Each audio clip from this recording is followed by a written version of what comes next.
Hello दोस्तों, नमस्कार। आप सभी लोगों का एक बार फिर से स्वागत है मेरे यूट्यूब चैनल इन्वेस्ट विद अमन में। वीडियो शुरू करने से पहले ज़रूर ये कहना चाहूँगा, अगर वीडियो पसंद आए तो उसे लाइक ज़रूर करें, शेयर ज़रूर करें एंड चैनल को सब्सक्राइब करना बिल्कुल ना भूलें, और ताकि आप फ्यूचर की कोई भी अपडेट्स को मिस ना कर दें। एंड एक और अपडेट देना चाहूँगा कि कल के दिन मैंने एक वीडियो बनाई थी स्टॉक अंडर 100 रुपीज़। आप उस वीडियो को भी जाके देख सकते हैं। उस वीडियो में भी मैंने आपको स्टडी पर्पज़ के लिए एक स्टॉक बताया हुआ है, जो कि एक फंडामेंटली काफ़ी डिसेंट कंपनी है। ज़्यादा स्ट्रॉन्ग भी नहीं बोल सकते, लेकिन अच्छी खासे उसके फंडामेंटल्स हैं, और कंपनी जो है फ्यूचर ओरिएंटेड बिजनेस में भी है। तो आप उस वीडियो को भी जाके उसमें जो मैंने बातें बताई हैं उसको स्टडी कर सकते हैं। एंड अगेन मेरा एक डिस्क्लेमर रहेगा, मैं कोई सेबी रजिस्टर्ड एनालिस्ट नहीं हूँ। तो किसी भी शेयर में बाय सेल या होल्ड करने से पहले अपने फाइनेंशियल एडवाइज़र से ज़रूर कंसल्ट करें। तो आज हम जिस शेयर की बात करने जा रहे हैं उस शेयर का नाम है पेटीएम। तो पेटीएम के बारे में शुरू में जब इसका आईपीओ आया तो बहुत ही ज़्यादा तगड़ी इसकी हवा थी कि ये बहुत ही बड़ा मल्टी बैगर बनेगा, फलान ढिमकान, बहुत सारी न्यूज़ चल रही थी और कई रिटेल इन्वेस्टर इसमें ट्रैप भी हुए। कंपनी एकदम महंगे वैल्यूएशंस पे अपने आईपीओ लेके आई, और उसके बाद से कंपनी का शेयर आप देख ही सकते हैं एकदम धड़ाम हो गया। लगभग 1700 के लेवल से, अगर इसका मैं टॉप लेवल से भी गिनूँ एकदम निचले स्तर पे, तो कंपनी लगभग 80% क्रैश हो गई। लेकिन पिछले 6-8 महीनों में अगर आप देखें, मैं आपको स्क्रीन पे दिखा भी रहा हूँ, 16 फरवरी से है एकदम बॉटम, और 4 नवंबर तक देखें तो 121% के रिटर्न पेटीएम बना चुका है। हालांकि कोई भी बॉटम पकड़ना किसी भी कंपनी का आसान नहीं होता है, बल्कि ये नेक्स्ट टू इम्पॉसिबल ही होता है एक तरह से। बड़े बड़े इन्वेस्टर्स की बातें भी आपको पता ही होंगी कि बॉटम कोई भी नहीं पकड़ सकता, लेकिन मैं जस्ट एक एग्जांपल के लिए आपको बता रहा हूँ कि निचले स्तर से पेटीएम इतना भाग क्यों रहा है, उसके पीछे क्या कारण है। तो आइए चलिए इस वीडियो में देख लेते हैं। तो सबसे पहले जो अभी हाल में ही कंपनी ने अपने रिजल्ट घोषित किए थे, उन रिजल्ट को एक बार गो थ्रू कर लेते हैं कि किस तरह के नंबर्स रहे थे वहाँ पे। तो देख सकते हैं आप 48,000 करोड़ की कंपनी है पेटीएम। ऊपर अभी दिखा देता हूँ मैं आपको, और ROC ROE सब नेगेटिव में ही आपको दिखेगा, क्योंकि कंपनी अभी प्रॉफिट कमाती ही नहीं है, तो ये तो प्लस में आ ही नहीं सकता। बुक वैल्यू आप देख सकते हैं 228 की है। तो और इंडस्ट्री पी जो है 32 का है। स्टॉक पी तो आपको पता ही है कि बहुत महंगे वैल्यूएशन पे ये रहता है।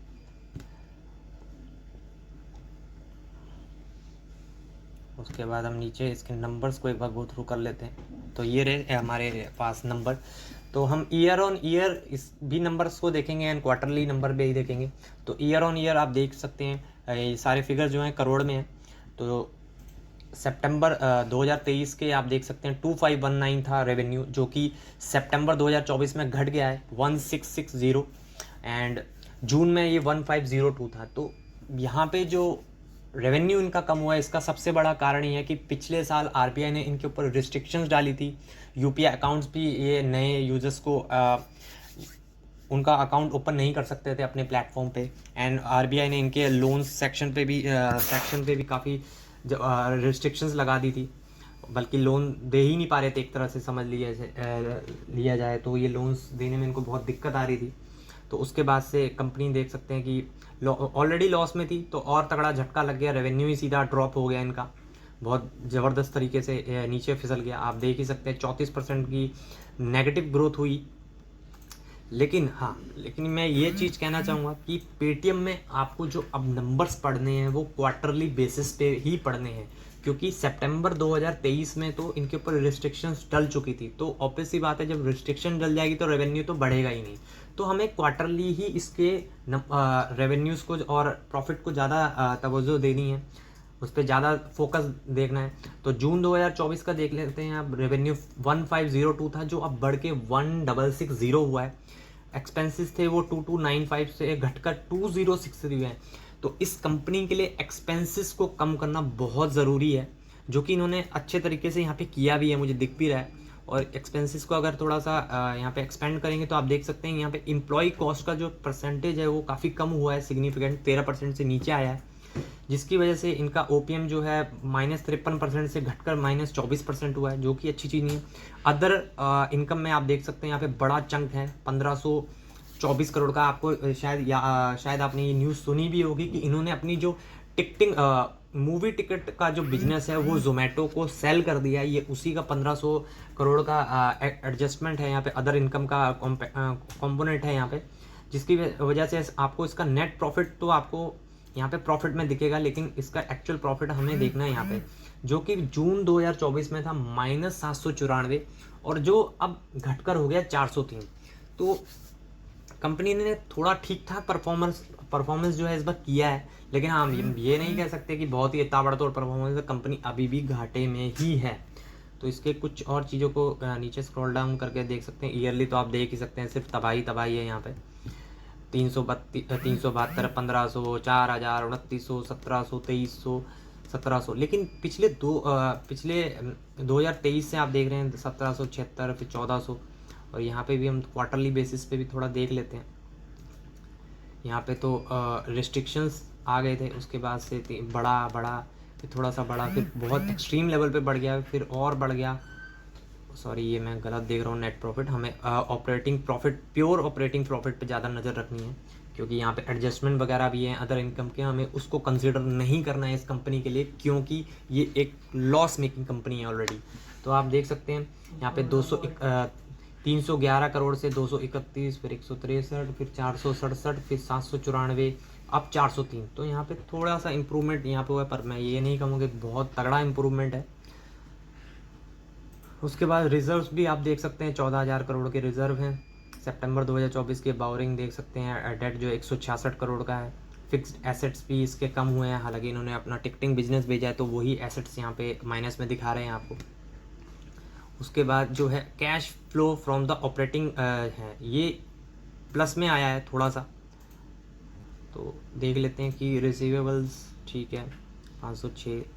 प्रॉफिट फ्रॉम ऑपरेटिंग, अगर प्रॉफिट फ्रॉम, एक जो पॉजिटिव पॉइंट मुझे यहाँ दिख रहा है, ये ध्यान रखना, लेकिन एक बात कि मार्च 2024 तक का डेटा है, सितंबर का इसमें इंक्लूड नहीं हुआ है अभी तक।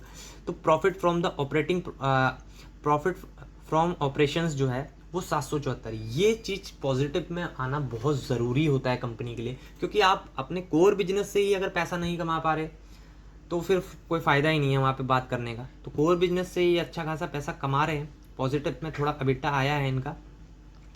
और इन सब चीज़ों को मैं, ये माइनस में होता तो ज़्यादा अच्छा होता, क्योंकि इन्वेस्टिंग से अगर आप पैसा कमा रहे हो तो यानी कि आप अपना कोर बिजनेस से पैसा नहीं कमा रहे हो, और हमें चाहिए कंपनी अपने कोर जो उनका बिजनेस है उससे पैसा कमाए। तो ठीक है, लेकिन कंपनी अभी लॉस मेकिंग है, तो जहाँ से भी पैसा आ रहा है वो अच्छा ही है इनके लिए। उसके बाद शेयर होल्डिंग पैटर्न भी आप देख ही सकते हैं कि FIS के पास 55% है, जो उन्होंने 60% से घटा के 55 पे लाए हैं। DIs ने थोड़ी सी हिस्सेदारी यहाँ बढ़ाई है, 6% से बढ़कर हुई है 8% पे। पब्लिक होल्डिंग की बात करें तो 32 से हुआ है 36। तो इसमें देख लेते हैं, इसमें भी ओपन करेंगे तो विजय शेखर शर्मा जी का 9% का स्टेक, एक्सिस ट्रस्टी सर्विस का 4.8, और यहाँ पे आकाश भंसाली हैं कोई, इनका 1.24 का स्टेक है। तो अगर इन सबको अगर हम माइनस करें तो 26, 27, 23, 22, तो यानी कि हम कह सकते हैं रिटेल इन्वेस्टर का पार्टनरशिप इसमें 22% के आसपास का है। तो ठीक ठाक बैलेंस शेयर होल्डिंग पैटर्न है, ऐसा भी नहीं है कि बहुत ज़्यादा। हाँ, रिस्की बैलेंस शीट तो ज़रूर है, लेकिन FIS के पास भी काफ़ी बड़ी हिस्सेदारी है इस कंपनी में। DIs की भी 8%, 2% के आसपास की हिस्सेदारी उन्होंने बढ़ाई है। उसके बाद थोड़ी सी की हाइलाइट्स इसकी फाइनेंशियल्स की देख लेते हैं अभी के Q2 की। तो ऑपरेटिंग रेवेन्यू है वो 11% से बढ़ा है क्वार्टर ऑन क्वार्टर। मैं आपको पहले ही बोल चुका हूँ कि ये लॉस मेकिंग कंपनी है, तो हमें इसके क्वार्टर ऑन क्वार्टर नंबर्स को ही ज़्यादा अहमियत देनी है। उसके बाद मार्जिन का इम्प्रूवमेंट भी थोड़ा सा हुआ है, contribution margin of 54% up by 356 basis point, जो कि एक अच्छी चीज़ है। कंट्रीब्यूशन प्रॉफिट ऑफ 894 करोड़, अब 18% की क्वार्टर ऑन क्वार्टर ग्रोथ भी आई है। ठीक है, उसके बाद कैश बैलेंस जो है 9,999 करोड़ का है, और कैश इस कंपनी के लिए बहुत ज़रूरी है, क्योंकि इनको कैश बंद करना पड़ता है, क्योंकि ये लॉस मेकिंग कंपनीज है, ताकि मार्केट शेयर ज़्यादा से ज़्यादा ये कैप्चर कर सकें, जैसा कि जोमेटो ने किया। पहले बहुत ज़्यादा कैश बंद किया, उसके बाद जब मार्केट शेयर एक बार उनके हाथ में आ गया तो उन्होंने अपने जो है प्राइजेस बढ़ाना शुरू कर दिए प्लेटफॉर्म फीस, तो जिससे वो कंपनी अब प्रॉफिट में आ चुकी है। तो बिजनेस हाईलाइट भी देख लेते हैं। पेमेंट सर्विस रेवेन्यू 9% से अप हुआ है 981 करोड़ पे। नेट पेमेंट मार्जिन जो है वो भी 21% से क्वार्टर ऑन क्वार्टर ग्रो हुआ है। GMV ग्रॉस मर्चेंडाइज वैल्यू भी है, वो भी क्वार्टर ऑन क्वार्टर 5% से इंक्रीज हुई है। तो subscriber base has been reach 2 crore पहुंच गया है, जो कि 3 लाख का इंक्रीज़ हुआ है क्वार्टर ऑन क्वार्टर, जो कि बहुत अच्छी चीज़ है इनके लिए। फाइनेंशियल सर्विसेज रेवेन्यू जो है 336 करोड़ पे पहुंच गया, जो कि 34% की क्वार्टर ऑन क्वार्टर ग्रोथ है। तो एक अच्छे नंबर्स हैं यहाँ पे। और इनकी जो हाल फिलहाल में कॉन कॉल हुई थी उसके भी कुछ पॉइंट्स आप पढ़ सकते हैं। इन्होंने DLG मॉडल एक इंट्रोड्यूस किया है, जिसमें default loss guarantee model introduce उन्होंने किया है। The company incurs the DLG cost upfront which is expense entirely in the quarter it is given. The overall take of DLG cost is expected to be north of 5% over the life of loan. Average loan tender is 12 से 18 महीने के loan पे ज़्यादा ध्यान दे रहे हैं। Not required, सबसे बड़ी बात ये चीज़ मुझे बहुत अच्छी लगी कि मैनेजमेंट ये कह रहा है कि अब उन्हें नए कैपिटल की रिक्वायरमेंट नहीं होगी एडिशनल इक्विटी कैपिटल के थ्रू, तो जो कि एक अच्छी चीज़ है। नेट पेमेंट मार्जिन जो है वो भी थोड़ा सा इम्प्रूव हुआ है, हालांकि बहुत ज़्यादा इम्प्रूव नहीं हुआ है, लेकिन इस कंपनी के लिए थोड़ा बहुत इम्प्रूव भी होना बहुत अच्छी बात मानी जाएगी। और मैनेजमेंट एक्सपेक्ट कर रहा है कि वो इस लेवल को मेंटेन करेंगे थोड़े और आने वाले क्वार्टर्स में, जो कि एक अच्छी चीज़ है। Inactive device through refurbishment and increase monetize करेंगे वो जो इनएक्टिव डिवाइसेस हैं उनको रिफर्बिश्ड करके रीडिप्लॉय करने वाले हैं वो, जो कि बहुत अच्छी बात है। Cost management significant reduction in the overall cost base with the focus on optimizing people and software cost, जो कि मैं आपको एक्सपेंसेस में दिखाया भी था कि इन्होंने एम्प्लॉय जो कॉस्ट है वो भी थोड़ी सी कम हुई है इनकी। Margin have been return to near 55% without UPI incentive indicating improved operational. तो ऑपरेशन इन्होंने अच्छे किए हैं और उससे मार्जिन्स में इम्प्रूवमेंट हुआ है, वो भी विदाउट UPI इंसेंटिव को लेके। पर्सनल लोन की बात भी इन्होंने यहाँ पे करी है। और फ्यूचर आउटलुक भी हम देख लेते हैं। Management is optimistic about the growth potential in both merchant and personal loan. तो इनको दोनों ही लोन्स में ज़्यादा उम्मीदें दिख रही हैं, ग्रोथ दिख रही है आने वाले टाइम में। और ये फ्री कैश फ्लो जो है शेयर होल्डर्स के लिए भी काफ़ी ज़्यादा निकालने वाले। Cash on balance sheet is being evaluated for the potential returns to shareholders with a focus on generating sustainable free cash flow first. The payment aims to capture a larger share of UPI consumer market, leveraging its existing customer base with the technology capability. तो ये अपने जो platform पे AI का भी बहुत अच्छे से यूज़ करने वाले हैं। तो ये सब। और आपको एक और अपडेट देना चाहूँगा कि NPCI ने इनको अभी हाल में अलाउ कर दिया है कि ये फिर से अपने न्यू UPI यूज़र्स को ऐड कर सकते हैं। आपको बता दूं कि RBI के साथ NPCI ने भी इन पे बैन लगा दिया था कि ये नए UPI यूज़र्स को अपने प्लेटफॉर्म पे नहीं ला सकते, जिसकी वजह से भी बहुत बड़ा डेंट लगा था इनके ऊपर, क्योंकि आप जानते हैं इसको हम ज़्यादातर UPI के रूप में ही जानते हैं।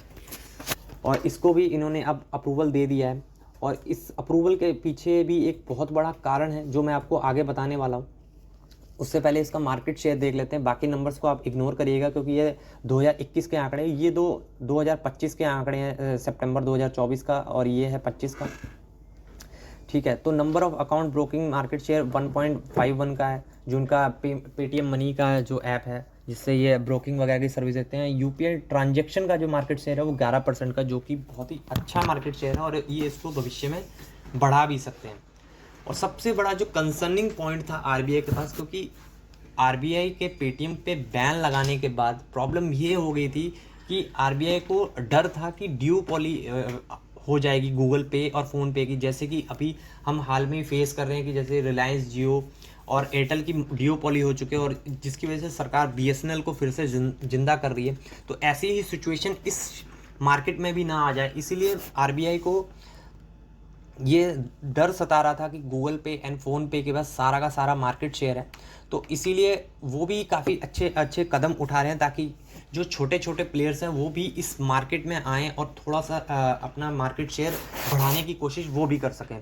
तो मुझे ये उम्मीद थी कि RBI भी, मुझे ये लग रहा है कि बहुत जल्द ही पेटीएम के ऊपर से भी रिस्ट्रिक्शंस जो और भी बची हुई हैं वो भी हटा देगा, क्योंकि वो ये नहीं चाहते कि ड्यूपॉली एयरटेल एंड जियो की तरह इस मार्केट में भी कहीं ना कहीं जो फ़ोनपे और गूगल पे की आने हो रही है उसको वो डिक्रीज़ करना चाहते हैं कैसे भी करके। तो पेटीएम ही एक ऐसा बड़ा नाम मुझे भी नज़र में आता है जो इनको अच्छे से टक्कर दे सकता है। तो कुल मिला के ये सारे अपडेट्स से पेटीएम में जो हाल फिलहाल में हो रहे थे, और मुझे ये लगता है कि ये शेयर नियर टर्म में तो नहीं, पर आने वाले कुछ टाइम में ये अच्छा बाउंस बैक यहाँ से कर सकता है। हालांकि ये कोई रिकमेंडेशन नहीं है, पर मुझे ये लग रहा है कि हाँ, जिस तरह के कंसर्निंग पॉइंट आरबीआई को भी ये चीज़ पता है कि पेटीएम का भी एक ब्रांड नेम जो है काफ़ी स्ट्रॉन्ग है, तो आप इसको नियर टर्म में थोड़ा फोकस में रख सकते हैं। और एक बात ध्यान रखिएगा कि पेटीएम के जब भी नंबर्स आएँ तो उसको आपको क्वार्टरली बेसिस पे ही कंपेयर करना है, जो कि एक अच्छा कंपैरिजन होगा, क्योंकि पहले तो उस पर आरबीआई के रिस्ट्रिक्शंस वगैरह हैं अभी भी काफ़ी, तो जैसे जैसे वो हटते जाएंगे उसके नंबर्स इम्प्रूव होने चाहिए। अगर रिस्ट्रिक्शंस हटने के बाद भी उसके नंबर्स में दिक्कत आ रही है तो एक बहुत बड़ी प्रॉब्लम होगी। पर मुझे लगता है कि इनकी मैनेजमेंट ने, जितने भी आरबीआई ने इन पर बैन लगाए थे, रिस्ट्रिक्शंस लगाई थी, उसके बाद इनका मैनेजमेंट काफ़ी अच्छे से काम करेगा और वो काफ़ी फोकस के साथ इस चीज़ पर काम कर भी रहे हैं। तो वीडियो में अभी तक के लिए सिर्फ इतना ही था। अगर वीडियो पसंद आई हो तो उसे लाइक ज़रूर करें एंड शेयर ज़रूर करें, एंड चैनल को सब्सक्राइब करना बिल्कुल ना भूलें। Thanks for watching.